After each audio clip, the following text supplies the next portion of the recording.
Will the moment finally be able to defeat the unbeatable, delicious, ravenous Widow Gobbler? Let's find out!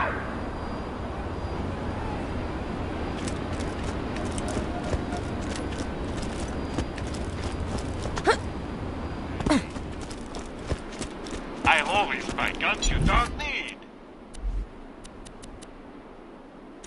You're an organ donor, right?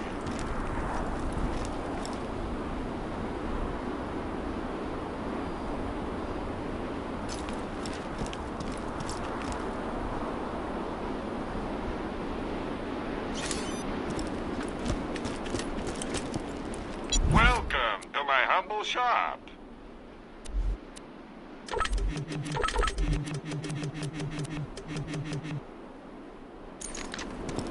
Hope you've had your shots.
But first, I'm interviewing the only tour contestant to survive a showdown with the Gobbler.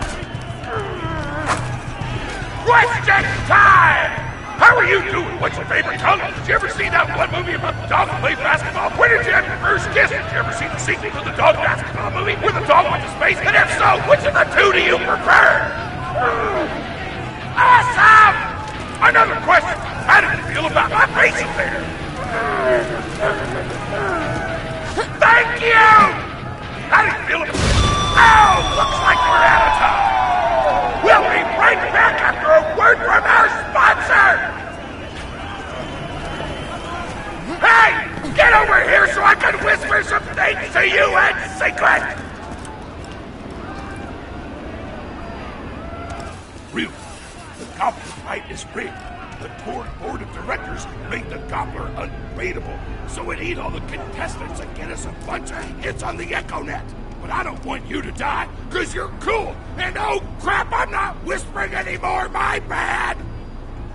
You gotta get into the kitchen, kill everybody, and poison the Gobbler's food. Once the poison takes effect, you can kill him. Also, I want him dead so I can eat him. He looks delicious!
gobbler's in the kitchen, but today there's a new item on the menu. Murder! Roll Hunter! Kill the chefs!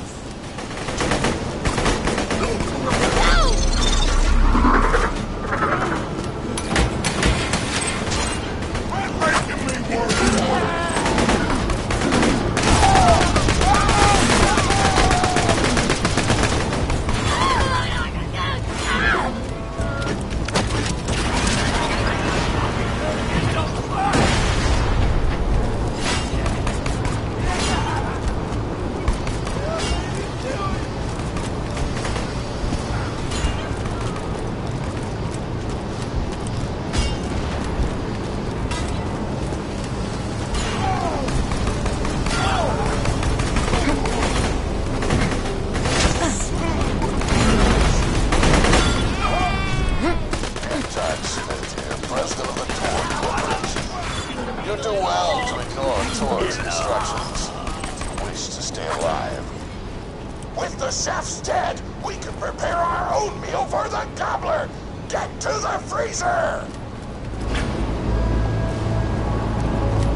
Get the Vault Hunter out of my kitchen!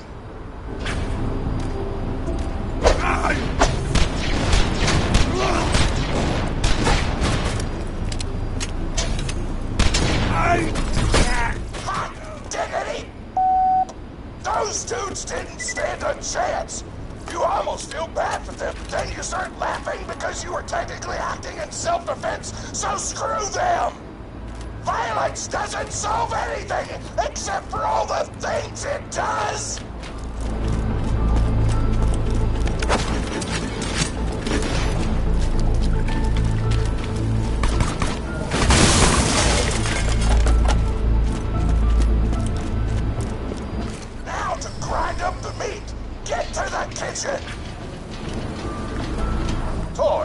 As president, I demand to know why the hell the Vault Hunter is running around backstage.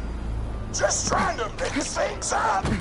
Your job is not to mix things up. Your job is to flex your muscles and do air guitar solos, idiot. Words can hurt.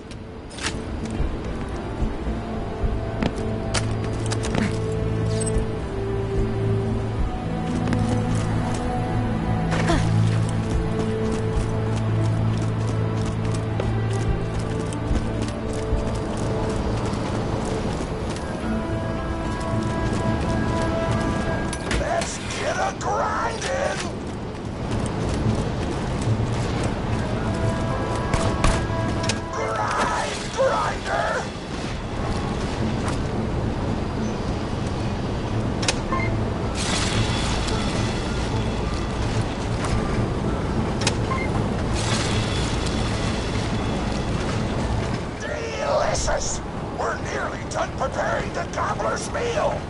With the meat prepared, we only need one more ingredient. Deadly poison! Head to the stabber jabber nests.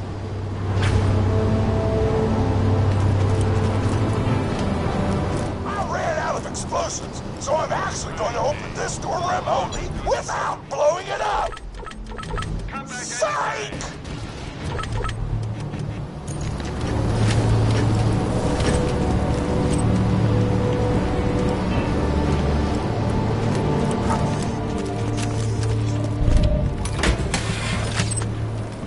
You're following an idiot, yes?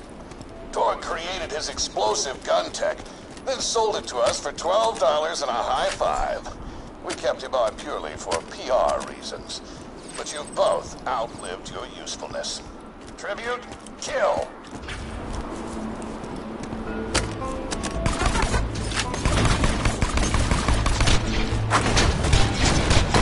Hit them in the piston! Killed my shield!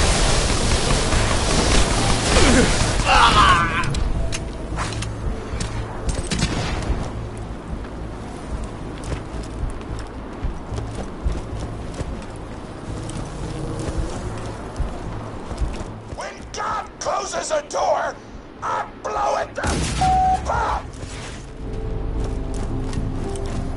Hey, make sure to get a slag whipping on the way.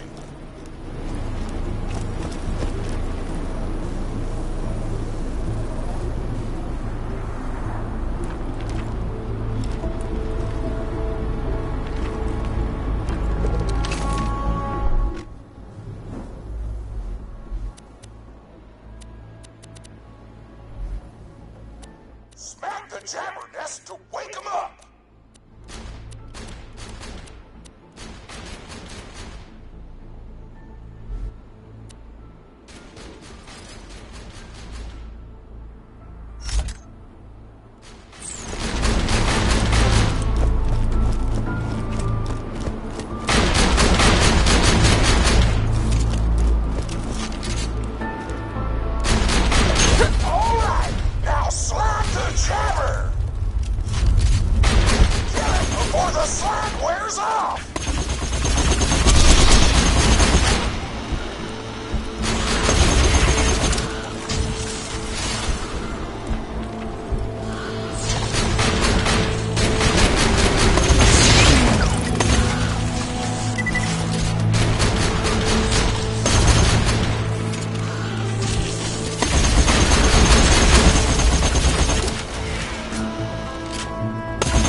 Before you kill him! There's told me a single flat jabber gland would be enough to kill a monster the size of a planet! Keep grabbing glands! I want the monster full of poison because poisonous, spicy food is like an explosion before your mouth!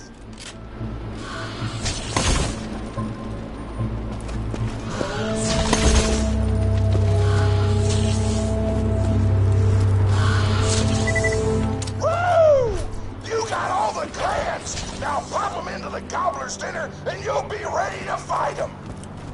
Why do you insist on being a moron, Tor? Torque. This is why you lost a controlling share of your own company. I knew I should have killed you when I had the chance.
Goodbye, friend. If you come anywhere else, I will kill you. Now add the poison glands to the marination vat.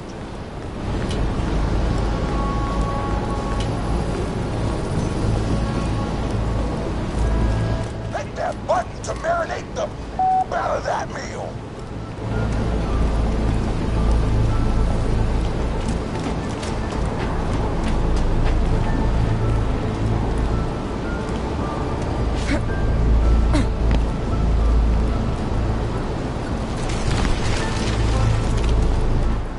Almost ready. Let's get cooking. Start the conveyor of cookery.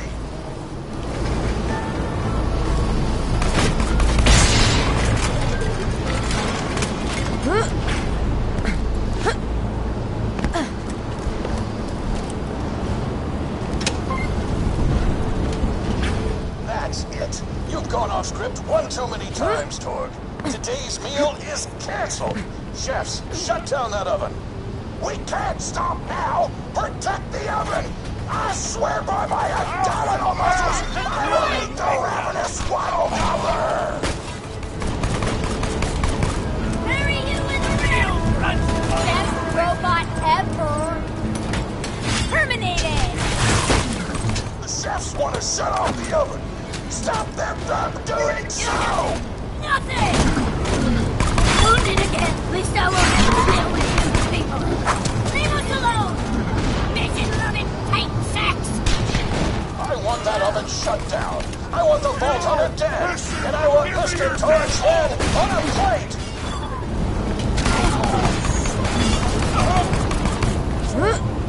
In the last 2 minutes! Robot 1, I'll still see you! Quit making Those me food shops destroy our culinary masterpiece! Just time!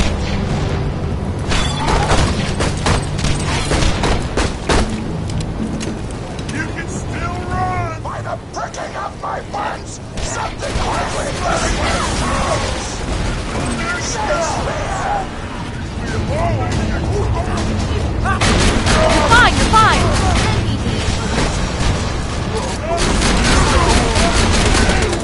By the food's done! Go get it! Shields are done! So now she's here!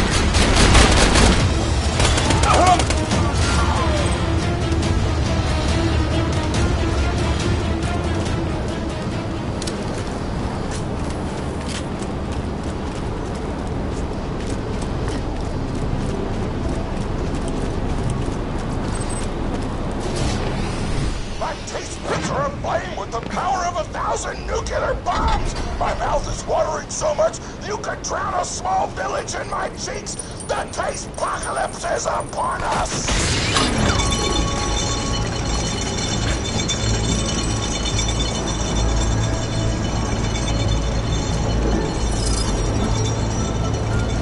If you kill that gobbler, Torg, it'll be your last meal. The board of directors and I can guarantee that.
know why we made the Gobbler invincible, Torg?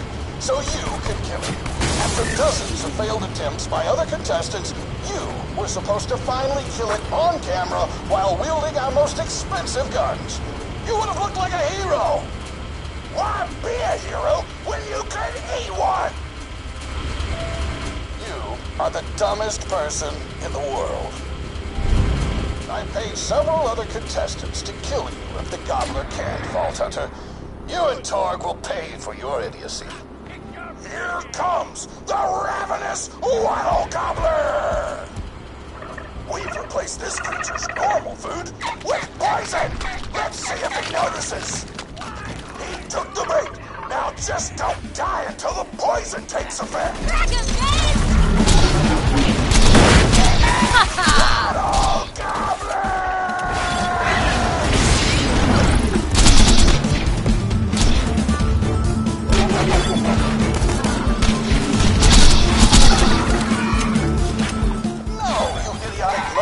Don't shoot the Gobbler, shoot the Vault Hunter! The poison's working! It's working! The Gobbler is killable! Let the taste begin! I'm gonna eat this thing! Captains may or may not be involved! You just disobeyed a direct order from your president, Torg. You're dead. I am so scared! I know you can't tell because of the tone of my voice, but that was sarcastic! Anyway, come on back whenever, Vault Hunter!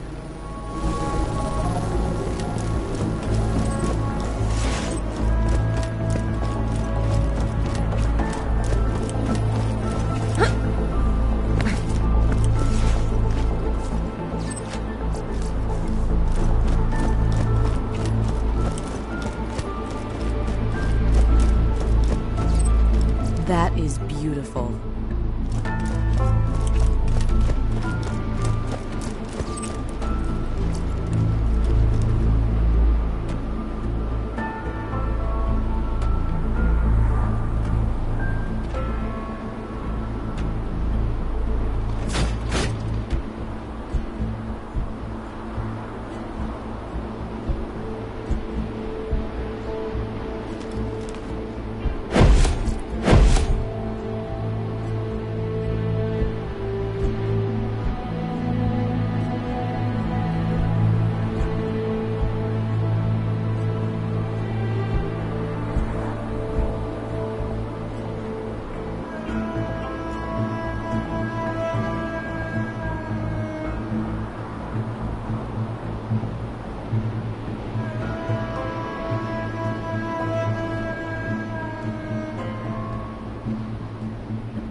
Did you go say hi to her? Oh man, it's the Vault Hunter! You are awesome! Didn't you fight Terramorphous? I fought a big creature like that once. He was a big whale squid with 100 tentacles. You ever thought anything with tentacles? Oh, of course you have. Terramorphous had tentacles. How silly of me. Now, where was I? I am so sorry. All right, the whale creature. His name was Blowhole the Apocalypse. I call him the Apocalypse for short. And he attacked my hometown of Tsunami's Edge when I was but a little girl. You ever been to Tsunami's Edge? Great town, nice beaches, great food, and the cost of living is just so low. Even being a single grandmother and working part-time in a scat meat processing factory, I was still able to provide for little Mr. Torg. We may not have been able to afford the finer things in life, like food, but we got by. After all, Mr. Torg and I didn't have anything but one another after that horrible gas leak blew up the iridium mine, killing my son and his lovely wife. From that day onward, my little Mr. Torg vowed to conquer explosions themselves in an effort to avenge his fallen parents and... Ah, man, I forgot what I was talking about. Where was... All right, the Blowhole the Apocalypse. So anyway, I was wrestling Blowhole to the ground and I had my bicep curled around his blueberry throat. Blueberry? Sorry, I meant to say blubbery. I've got blueberries on the brain, I guess. I grow them in my backyard. Mr. Torg helped me plant them. Thanks again for that, grandson. I love you, Grandma! Anyway, I have my bicep around his blubbery throat, and Mr. Torg starts crying because he really likes whale squids, and he doesn't want to see me hurt one. They are the princes of the ocean! So I let the whale go after giving it a punch in the eyeball so he'll remember me, and it swam away into the ocean. And then I had Mr. Torg drive me to the ice cream parlor. He got me Rocky Road, because Rocky Road's my favorite. I'm extremely partial to the way the marshmallows act like little landmines of flavor amidst the battleground of chocolate. What's your favorite flavor of ice cream? Is it pistachio? I bet it's pistachio. Oh, that reminds me! You'll never guess who I saw today! Pistachio the Amazing! He's a magician who studied under Crazy Earl, so he's got that weird mustache, you know, but I saw him make a rack hive disappear. A whole rack hive! I said to Mr. Torg, Mr. Torg, wasn't that amazing? And he said, yes, it was, Grandma. Didn't you say that, my son? You remember saying that? I remember, Grandma! And we stood in line afterward and got his autograph, and I thought I had it somewhere around here, but it's probably in the attic. I really ought to just go out there and clean it out one of these days. I have so many little keepsakes up there. You're paying attention, right? Say, what's my favorite flavor of ice cream?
I'm sorry, Grandma! I'm sorry! They don't remember your favorite flavor of ice cream!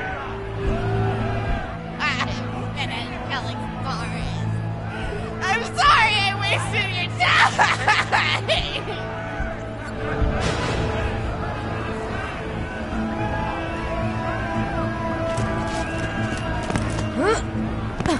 Hey! My grandma, pretty big fan of yours. Did you go say hi to her? Oh man, it's the Vault Hunter! You are awesome! Didn't you fight Terramorphous? I fought a big creature like that once. He was a big whale squid with 100 tentacles. You ever thought anything with tentacles? Oh, of course you have. Terramorphous had tentacles. How silly of me. Now, where was I? I am so sorry. All right, the whale creature. His name was Blowhole the Apocalypse. I call him Apocalypse for short. And he attacked my hometown of Tsunami's Edge when I was what, a little girl. You ever been to Tsunami's Edge? Great town, nice beaches, great food, and the cost of living is just so low. Even being a single grandmother and working part-time in a scat meat processing factory, I was still able to provide for little Mr. Torg. We may not have been able to afford the finer things in life, like food, but we got by. After all, Mr. Torg and I didn't know anything but one another after that horrible gas leak blew up the iridium mine, killing my son and his loved one. From that day onward, my little Mr. Torg vowed to conquer explosions themselves in an effort to avenge his fallen parents. And oh man, I forgot what I was talking about. Where was I? All right, the Blowhole, the Apocalypse. So anyway, I was wrestling Blowhole to the ground, and I had my bicep curled around his blueberry throat. Blueberry. Sorry, I meant to say blubbery. I've got blueberries on the brain, I guess. I grow them in my backyard. Mr. Torg helped me get them. Thanks again to my grandson. I love you, Grandma! Anyway, I have my bicep around his blubbery throat, and Mr. Torg starts crying because he really likes whale squids, and he doesn't want to see me heartbroken. They are the princes of the ocean! So I let the whale go after giving it a punch in the eyeball so he'll remember me, and it swam away into the ocean. And then I had Mr. Torg drive me to the ice cream park. He got me rocking. I'm extremely cautious with the marshmallows act like little landmines everywhere. What's your favorite flavor of ice cream? Is it pistachio? I bet it's pistachio. Oh, that reminds me! You'll never guess who I saw today. Pistachio the Amazing! He's a magician who studied under Crazy Earl, so he's got that weird mustache, you know, but I saw him make a Rackheim disappear. A whole Rackheim! I said to Mr. Torg, Mr. Torg, wasn't that amazing? And he said, yes, it was great. Didn't you say that? You remember saying that? I remember, Grandma! And we stood in line afterward and got his autograph, and I thought I had it somewhere down there, but it's probably in the attic. I really ought to go up there and clean it out one of these days. I have so many little keepsakes up there. You're paying attention, right? Say, what's my favorite flavor of ice cream? Oh, so you are listening, how wonderful. You're an even better listener than my old pet Rack, Beasto. Beasto was such a sweetie. You ever had a pet Rack? If you could tame them, they are the sweetest pet you'll ever have. He used to just sit on my shoulder and bite chunks of flesh out of my neck to pass the time. I still remember the way he used to tweet. He went, tweet, tweet. It was so cute. I had a conversation with him once. I said, Mr. Beasto. He let me call Mr. Beasto. Like an aristocrat. I said, Mr. Beasto, you're looking very cute today.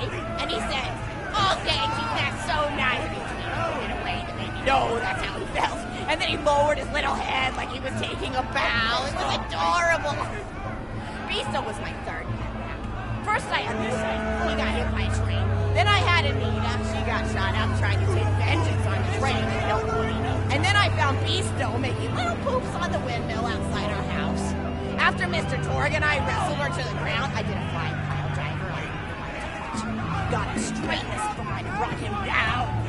We brought him in and fed him some snacks until we decided he loved us. I miss Beasto sometimes. He just died of old age. Wrapped him live much longer than I did. I treasured the time we had together. Poor Mr. Torg. When Beasto died, he cried for a week. The kids made fun of him at school, but I told him not to pay them any mind. Being in touch with your emotions is not a character flaw! That's right, high five. Is something wrong? You look confused, Walter. Oh, you probably haven't heard anyone call Mr. Torg high five before. The world may know him as Mr. Torg. Flexington's always referred to him using his middle name. It's a Flexington family tradition, after all, to use your grandfather or grandmother's name as your own middle name. And my husband high-fived Flexington, God rest his soul. The best grandfather Mr. Torg could have asked for before he passed.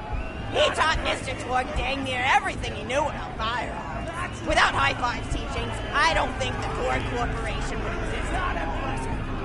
Gosh, I still remember the first gun Mr. Torque tried to make after his birth. A Jacobs shotgun with a stick of dynamite attached to the barrel. Torque ripped his face off, cut up, dusted his mustache off, and swore that by the time he reached the age of 11, he would make a gun that fired explosions without killing the operator. And by golly, he did. It took a couple of dozen prototypes before he got the right combination of gunpowders and explosives, right? But once he did, woo-wee! I'll never forget the plume of smoke that used to be my hero's host. They were jerks, though, so it's good. Gosh, I've been talking your ear off for some time, haven't I? It's so kind of you to listen to this long. I've taken up too much of your time. Please don't feel like you have to stick around no time. As a matter of fact, take this for giving this old woman something. Woo! Or even more attractive than Mr. Torque said you were. I've got another story for you, but I'd like to tell it to all of your friends at once. An old lady like me has to save her voice, you know.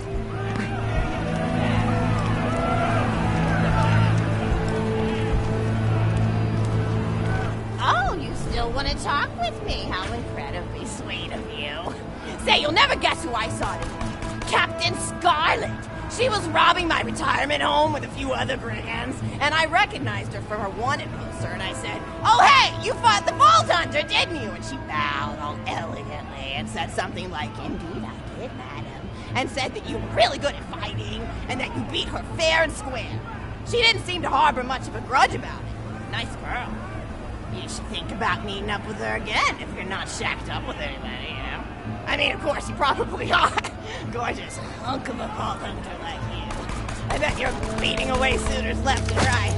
Look, you're blushing. Oh, I could just eat you up. Mr. Torque was so scared of trying to get a date for such a long time. He used to go to parties in high school and just stand in the back without talking to anybody. I am an introvert! Oh, you're leaving? I won't take up any more of your time.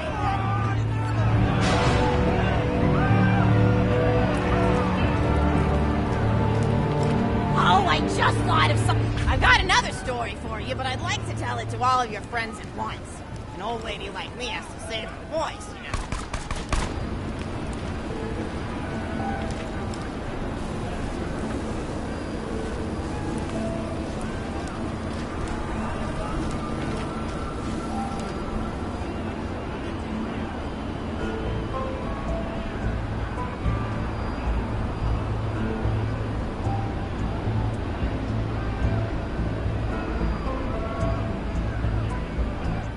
You still want to talk with me? How incredibly sweet of you.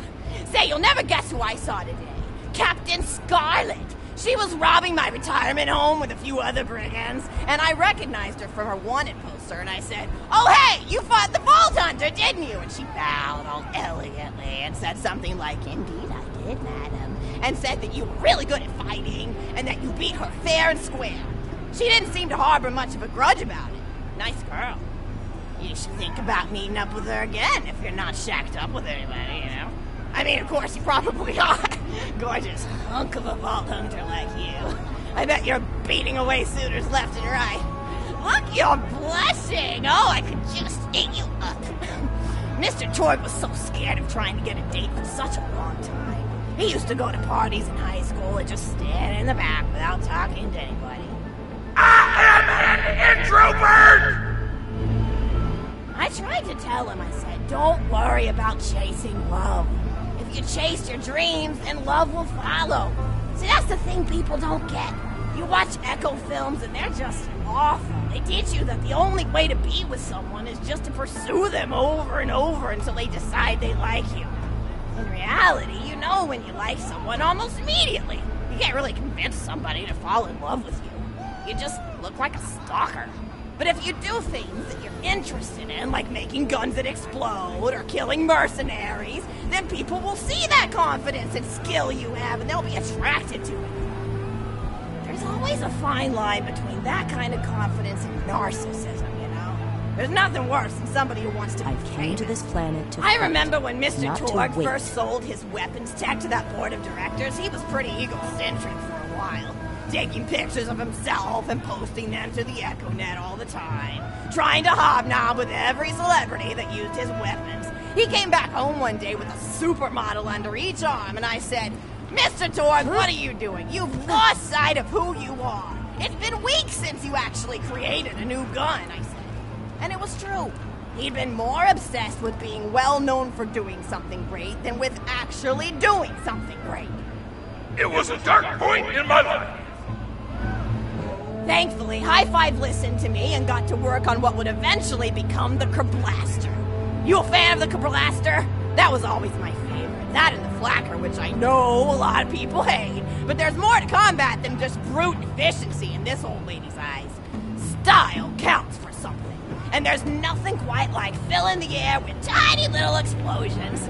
It's like a fireworks show, except the deaths aren't as sad and unexpected. Actually, that reminds me, now that you're here, I wanted to throw some ideas at you for feedback. I'm a playwright in my spare time, and I'm trying to write a story about an up-and-coming tournament fighter who tries to find love in a gladiatorial arena. And I figure you've got a lot of experience, so your feedback would really be valuable. So the play is called Broken Hearts and Broken Necks. Scene 1. Fade in on an arena just after a battle. Body parts litter the stage. A lone warrior stands in the middle of the stage. A spotlight illuminating her blood-stained arm. She stands, holding her sword triumphantly aloft. Valkyrie. Is there no warrior who can challenge me? Must I be destined to spend my life as the strongest, the bravest, the most invincible warrior this galaxy has seen? For I am Valkyrie, scourge of the gladiatorial games!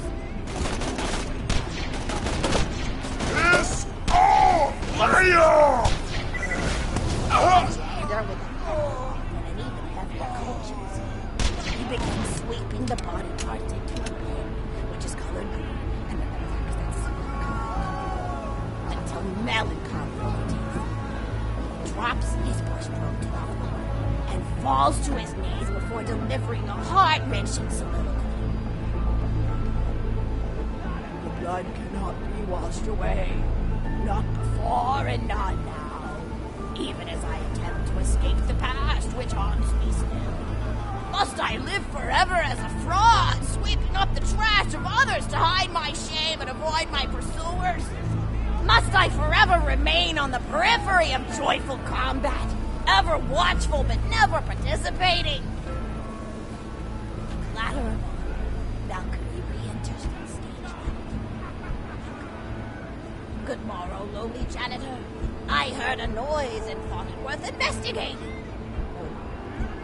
Oh, great Valkyrie, 'twas nothing but the wails of those souls you released from their bodies tonight. Souls that wail in agony as they fly upward to Valhalla. Fools! What have they to wail about? Their agonies are over, ended at the point of my sword. Mine, however, have only yet begun. For it is lonely at the top, and an unchallenged life is a boring one. No doubt, yes, if only I were able to tell her my true identity, I would give her a fight she would not soon forget.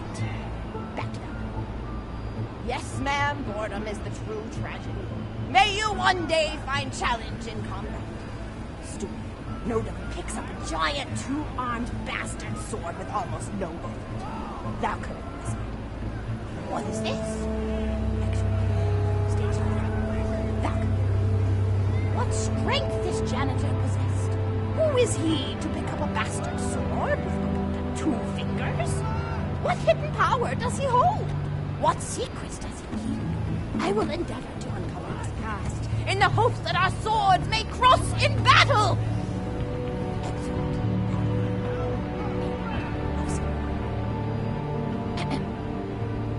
Scene 2. The interior of the governor's house. The table is set with myriad teas and biscuits. Oh, I'm so sorry. I didn't even ask you for the feedback on the first scene. Did you like it?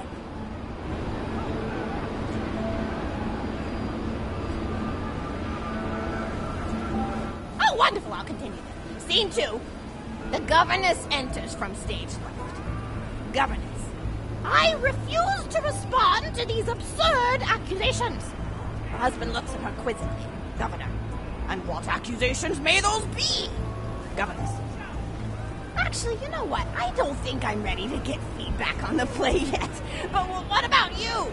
What are you up to? Tell Grandma Flexington all about it. I bet you've had some amazing adventures. Mr. Torg told me about the time you all played bunkers and badasses together. He said it was one of the most fun and welcoming experiences of his life.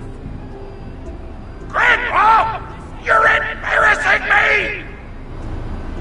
Sorry, sweetie, but really, you and the Vault Hunters are his first real pals. It wasn't easy for Mr. Torg to make friends at school when he had facial hair at age 8, pecs at 8.5, and dead parents by age 9. People found him intimidating, but I told him that he should be thankful for the fact that he looks different. Anyone who wouldn't be friends with you based on appearance wouldn't be a very good friend anyway. But he really does like hanging out with all of you. Most people these days want Torg to pose for pictures or blow something up by flexing at it. It's not often he gets to sit down and play games with people. Oh, speaking of games, did you play Going Back to the House yet? It's a new echo simulation about exploring a log cabin you lived in when you were a kid. There's no violence or anything. You just walk around looking at cereal boxes and remembering people you made out with. I really like where Echo Sims have gone in the past few years, don't you? There seem to be a lot more of them with interesting things to do beyond shooting people, and the writing has gotten so tight in size. For instance, did you ever play The Samurai's Marker? The whole game's story was delivered through haiku. Did Zero write it or something? No, I'm just joshing. I know you're too busy for that. But oh yeah, I was playing at the end of the pointed gun last night on my Echo Sim player, and wow, is that good. It's about a guy who punches people and smacks himself in the face with doors. Easily one of the best punch-related comedy sims ever. But oh, I'm really looking forward to this game called Robot Hunter Assault Squadron, which is this big randomized survival game about throwing bottles at trees and accidentally scaring birds. In the demo version, I scared a bird so hard it died. 10 out of 10 in my book. But what kind of things do you do for fun? You play any sports? You look like you might be into some of the more extreme stuff, like spine hurdling or psycho head volleyball. I knew an athlete a lot like you when I was younger. Her name was Nijo, and she was especially gifted at the giblet toss. That's an old pastime we had back when I was younger. Idea was you punch a convict, and then see how far you could make their viscera fly across a big field. You got points based on distance and the size of the viscera. She won the final round of the giblet toss championship by getting a left eyeball to cross the 300-meter mark. They said she was juicing with her idiom, but I think they were just angry that she dethroned the reigning champ, misogynistic Jeff. People really liked him for some reason. Hey, what's your favorite food? Mine's burgers, personally. People look at you like you're a pleb or something when you say you like burgers, but just think of all the things you can do with them. You can change out the patty, play around with the toppings, change what sides you have. You ever have a burger with veggie chips? Gosh, I all but forgot about fries for about a year after I discovered the veggie chip combo. And I'm not a vegetarian or anything, but those veggie patties they make on the more upper-class worlds are crazy good. Better than real meat if you cook it right. Mr. Torg tried to be vegetarian once after he saw a fluff bear get run over by a truck. How long did you last again? 12 seconds! Barely even finished the word vegetarian before he lunged at a skag chew I was holding in my left hand. Nearly lost a finger. Granted, he's always been partial to skag chews or skag bacon. Don't know why, since I always felt like skags tasted like old tires and vomit. But to each his own. Taste is a funny thing. People say your taste buds get more refined as time goes on, but they actually get worse and worse. So when Mr. Torg used to refuse vegetables as a kid, it's because he was actually tasting how awful they were. When we old folks eat vegetables, we're only okay with it because we can't taste all the gross vitamins and stuff. Granted, vitamins are what have kept me going for as long as I've been going. You get enough B12 in your system and you can headbutt a freight train without so much as a bruise. That reminds me, I need to get my bills ready for the rest of the week. I have one of those little metal containers split into different sections for each day. It's really helpful. And the sides are sharp enough that I can use it to ward off burglars if I need to. What else do I have to do this week? Probably head to the bazaar, pick up some frozen spider and flanks. Gotta bring my coat, though, because it gets kind of chilly in the freezer section. What else do I need? Oh, I need Schwartzman's candy drops. Gosh, those are delicious. They're so smooth and sweet. Just thinking about them, I could go for one right now, couldn't you? Do you think you could go find me one?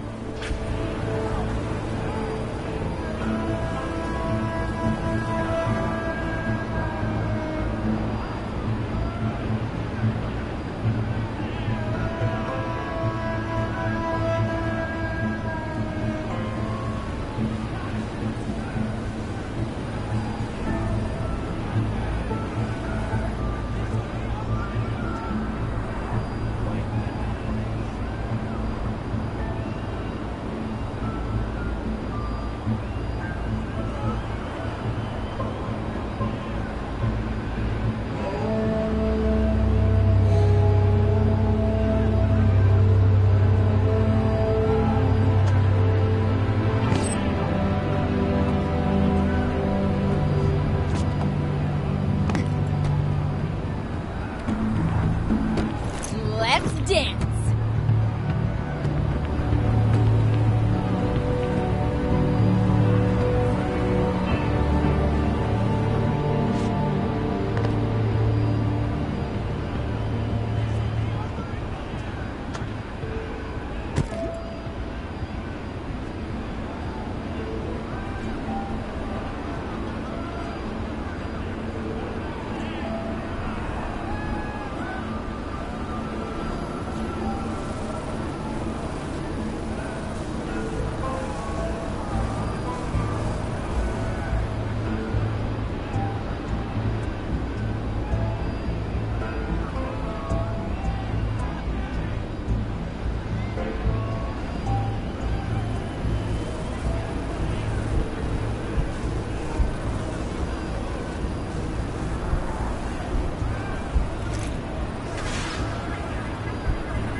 Play with me!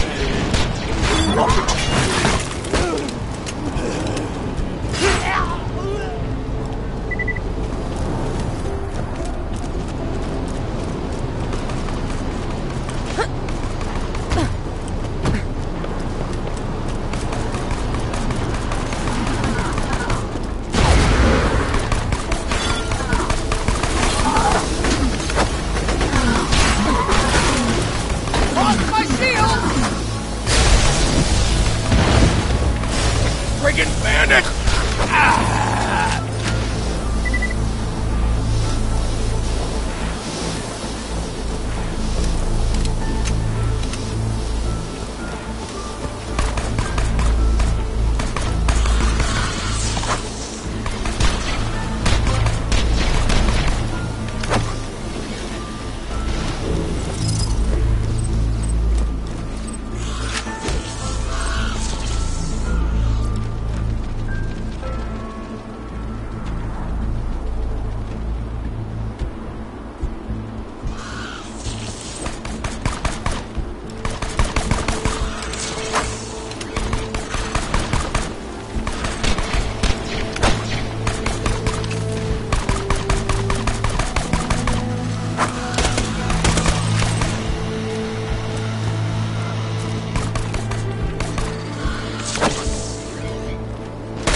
Schwartzman candy drop. Grab it for me, will ya? Oh, I can taste it already.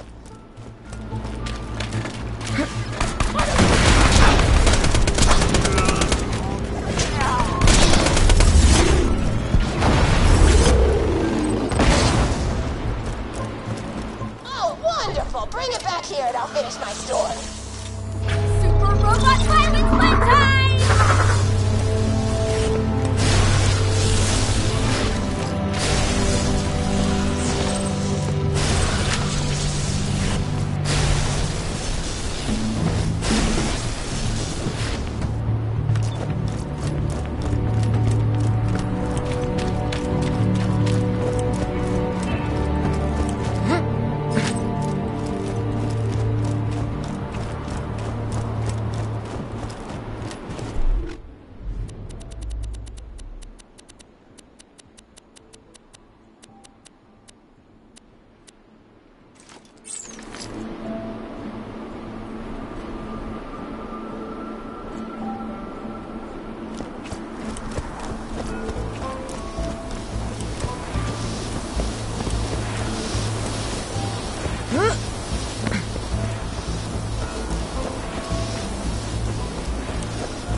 While sitting by the fireplace telling Mr. Torch stories of days gone by.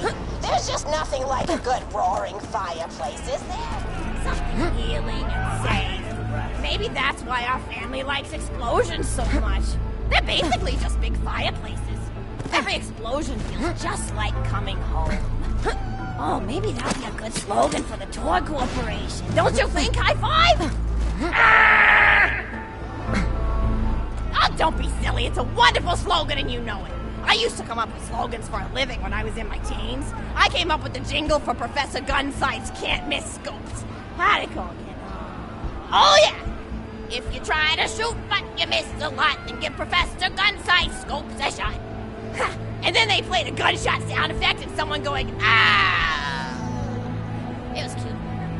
But gosh, I've been talking for a while now. now, haven't I? Thanks for bringing your friends to listen to an old woman ramble for a while. I can't tell you how great it is to have somebody new to talk to, especially a vault hunter. Oh, and one more thing. No, actually, that could probably be just something about vaults and the end of the universe. Anyway, here. I always spoil my friends, just like I spoiled my grandson. I want it. Enjoy it. Conversation! Beep, beep, beep, beep. Ow!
crystalists are right bastards, aren't they? Scientific term. If you could find out just what got up the crystalists' collective bum and made them so cross, I'd be willing to pay you a pretty penny. Metaphorically. I'll be paying you a great deal more than a penny. It's...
Please return to me at your earliest convenience.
alert.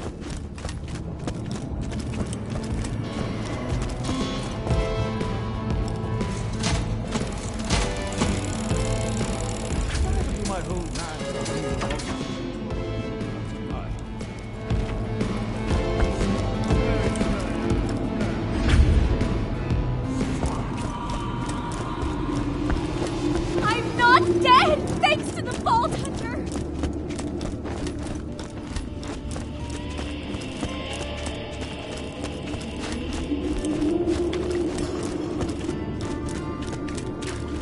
We're not gonna be able to stop Jack.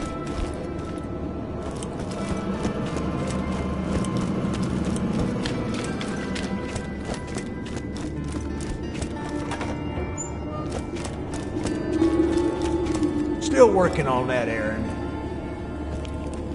Finished with that job yet?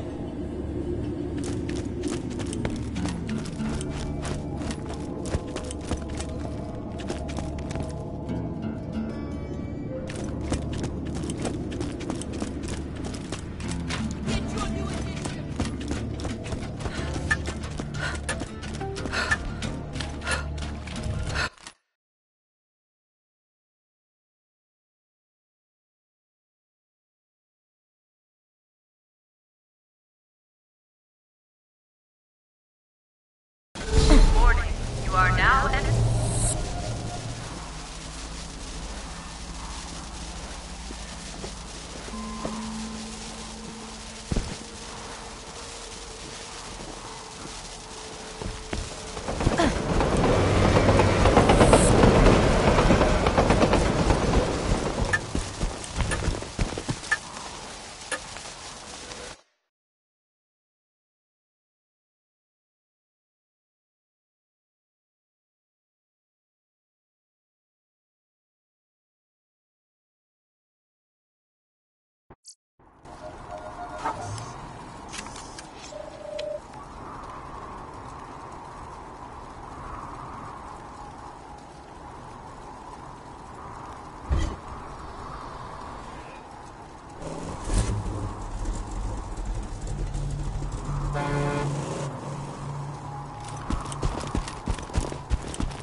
Welcome to Dr. Zed's Portable Clinic. What can I get for you?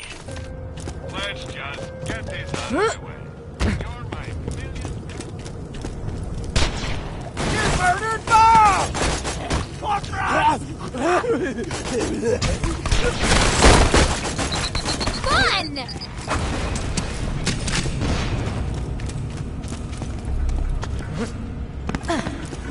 Dear Roland, Keep shooting! I can't help but notice the bloodshots. You are fighting packs of seasoned firepower. If you are going to have a chance against them, you will need to up your arsenal. I'm gonna Always hard to get some high-quality munitions in my store. You're going down! Those bloodshots will be dead in no time. You won't live!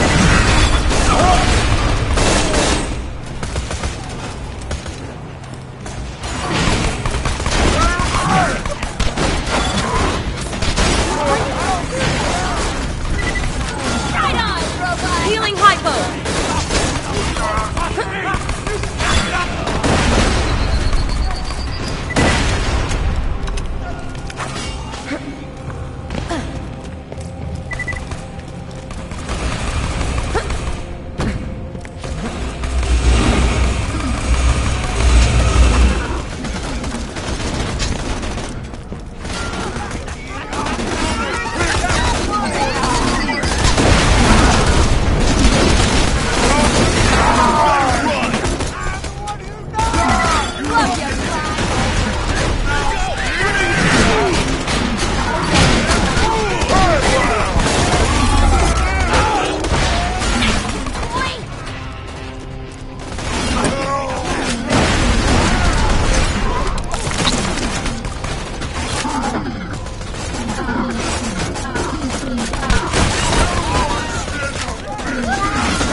see.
Challenge completed.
I feel the warmth of the speaker, the rhythm of the beat. It feels nice. Came along and shuffled in with spurs in your hand. I'm breathing in the skin with business. Don't look back, don't let go with what you, Sandra. I'll call you and then never let me. I give up. You have defeated me. My days of attempting to kill you are truly over. I only wish to help you kill others. Take me to the one called Zed if you wish me to be a shield. Or Marcus if you wish me to be a gun.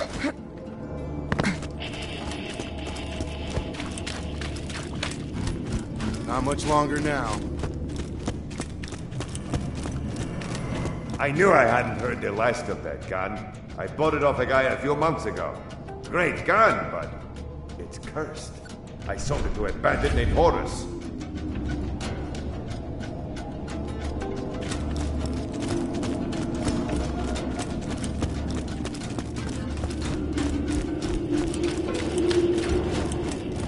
Who am I supposed to trust?